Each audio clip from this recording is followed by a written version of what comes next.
Hello everyone, ZimCFI here with some tips on where you should focus your eyes as a VFR pilot. Now today we're at McMinnville Airport, which is southwest of Portland, Oregon. We're in this new repaint of Mr. Aviation 101's 172. This is on the A2A forums.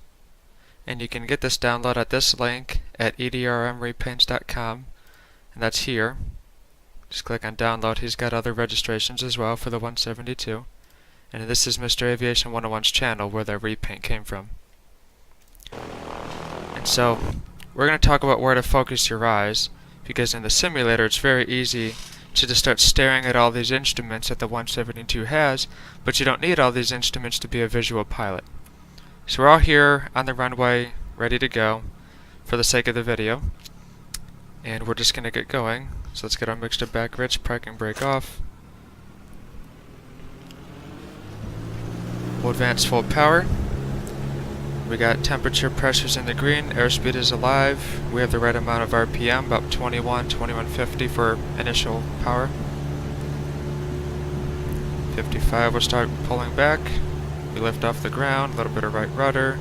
Bringing the nose up to where the horizon line would be. We got a little bit of a mountain, but I'm staring at the engine cowling right now, and then a glance at the airspeed indicator to get the speed right, so I need to push the nose down. So look outside, and I make sure I look for a physical change from here and the ground. See, now the nose is going up, so we push the nose down, and you can see the nose is going down, and you glance in here and you see that results in a higher airspeed. So now the airspeed's at 80, we'll pitch it back up a bit right about there.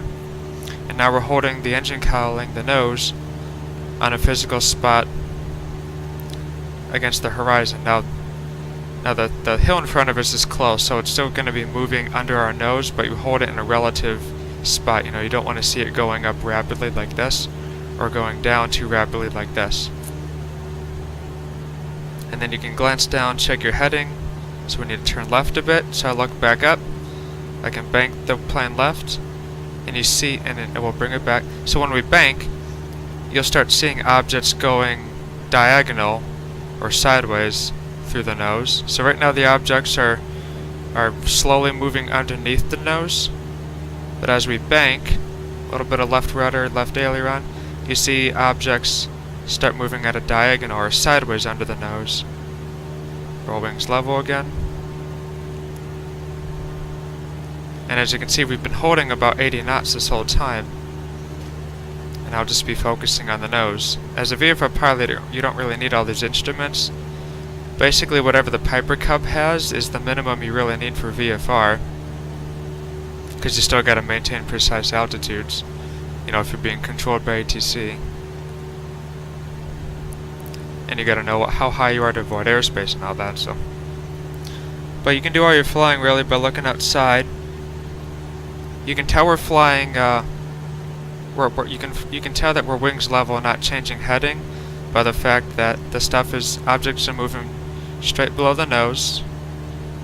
The glare shield is level against the horizon, and then the wingtips are of the relative same position above the horizon as well. And with the 172, you know, in real life, with my height, I'm about 5'11", and this is what my view looks like when I'm sitting. I can see the engine cowling like this, and if I turn my head, you know, directly left, this is what I'll see. And so real life, it's a little more natural to duck down a bit. It's a little more effort to do with the track IR, but real life, it's a little more natural. And so you can look outside and see that. But if you look left, you can also just compare what you're seeing, the terrain, versus the top of your window. Really, any reference point works. Now, some people are short enough that they won't be able to see that engine cowling. They'll be like this, but you can still reference the top of this glare shield to the horizon. You can still see if you're pitching up or down. But in the real world, you might want to get a cushion or something to help prop you up a bit. Make sure the seat is raised, because you can see without that engine cowling, it's a little harder to see. Now let's put the instrument panel back in view. And so you have somewhat of a reference still, but you lose a lot of visibility. It's a lot easier when you can see the cowling. So let's say we're going to level off at 3,500 feet. put our heading bug back center. So now around 50 feet, we'll start pushing the nose down. And we look outside. This is our, so let's confirm it with the instrument. We're going to find our nose level attitude, our straight and level attitude. Let's get the RPM around 22. And we'll trim. And as I'm trimming, I'm making sure the nose isn't moving up or down too much. So right now we glance at the instruments, we see the vertical speed wants to go up a bit. We'll look outside, we'll push it down. Now see, in turbulence, these concepts will still apply. It's a little bit harder as the plane moves around, but you can still hold the nose in a constant position. So this is our straight and level attitude. We look back inside, and we're getting blown around, but it's staying relatively level. So let's go ahead and descend down and get out of this turbulence real quick.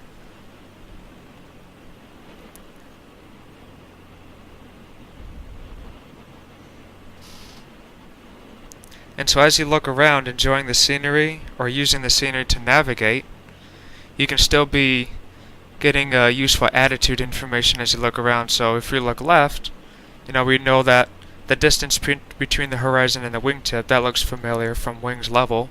Looks about the same as the others, so we're not banking. So as I look left, if I see the plane start doing this, I know we're rolling left too much.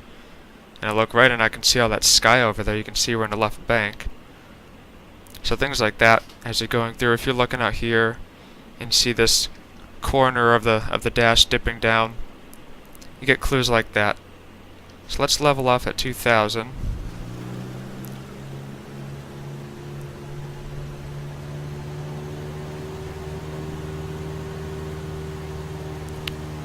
And I'm using the instruments and looking outside to help establish that nose level, 2200 RPM. Okay, so now we're level, straight and level.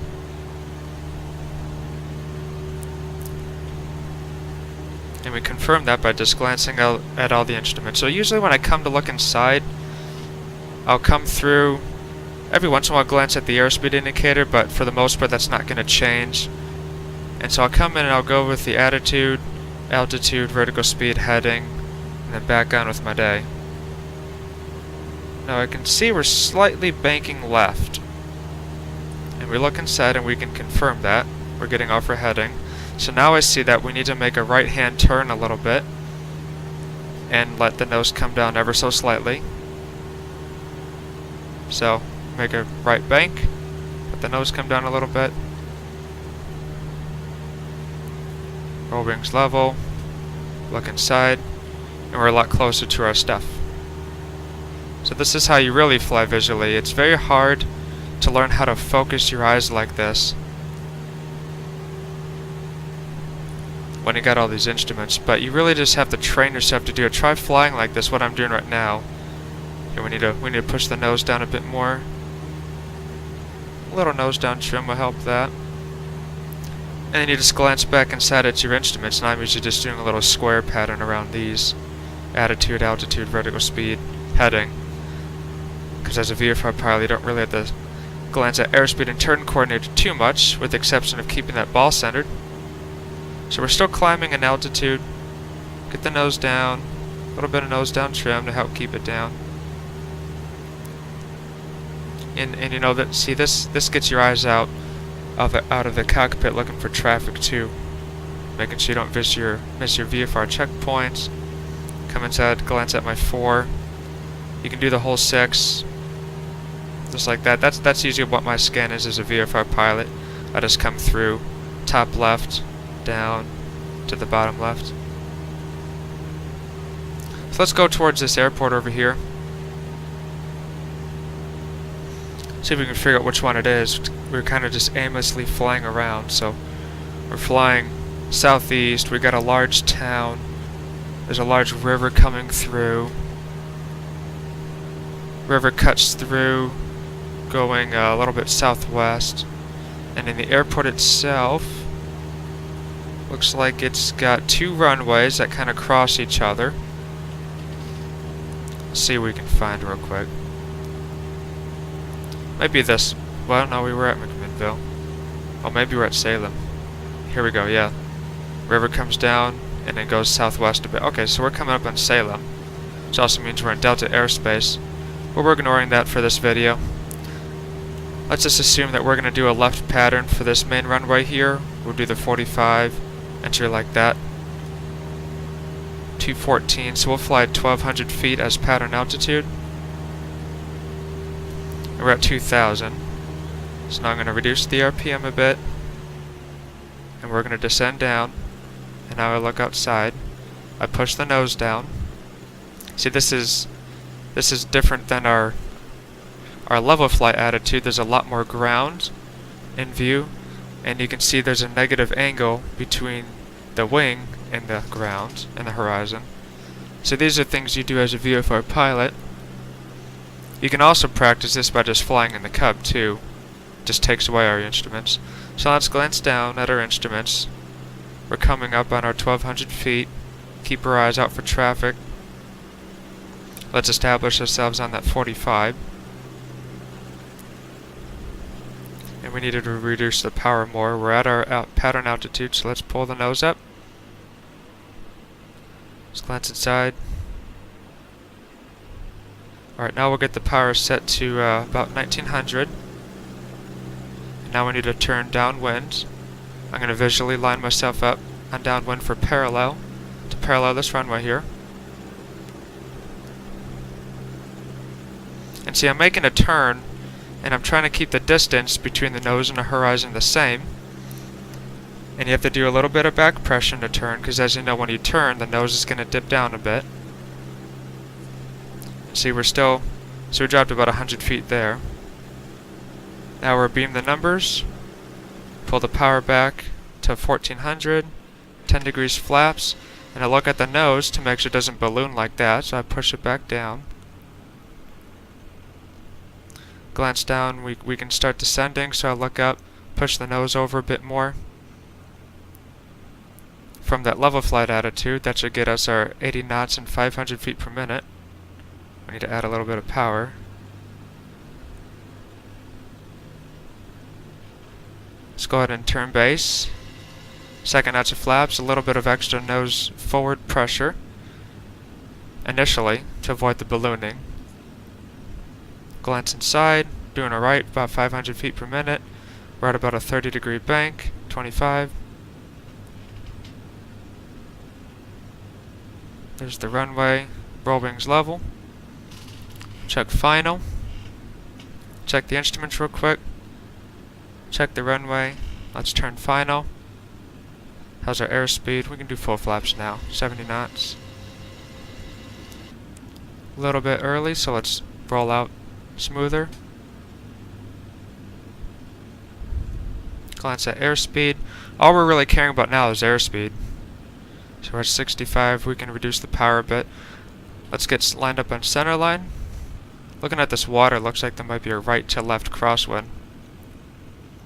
So let's get the numbers, the runway numbers, right around center, lower center of the windscreen. That's our aiming point. I reduced the power to keep our speed down, 60 knots. And we can definitely see the right to left crosswind now. I'm crabbing to the right still. So now let's cut the power. Left rudder to straighten it out.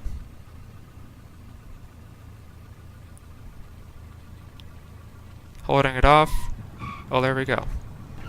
A little bit off center line, and the nose shook a lot because I had rudder in when we put the nose wheel down. And now you can do that in the 172, and it won't shake as much like that, but in the Piper it might, because the Piper is directly connected with those rudder pedals, whereas a Cessna isn't. Alright, so that's a quick little lesson on where to focus your eyes as a VFR pilot. Just kind of felt like I needed to get that out there so you guys aren't staring at the instruments too much. Because one thing, when I started my pilot training a few years ago, I was looking at the instruments a lot in the real airplane because I was flying on the sim. But you really got to train yourself to not look at those instruments and try to just use them as a reference. You know, look outside, look at how your nose is, your engine cowling in relation to the horizon, and then just glance down, do a quick scan, and if you're off your heading, say, okay, I need to turn right a little bit. If I want to go north, you look up and then you make your correction to go north. Stuff like that. Alright, so the next videos we're going to talk about radio aids to navigation, how to use them as a VFR pilot, and then that'll be a good transition into the IFR training that we'll be getting into. So we'll see you in the next set of videos. Bye.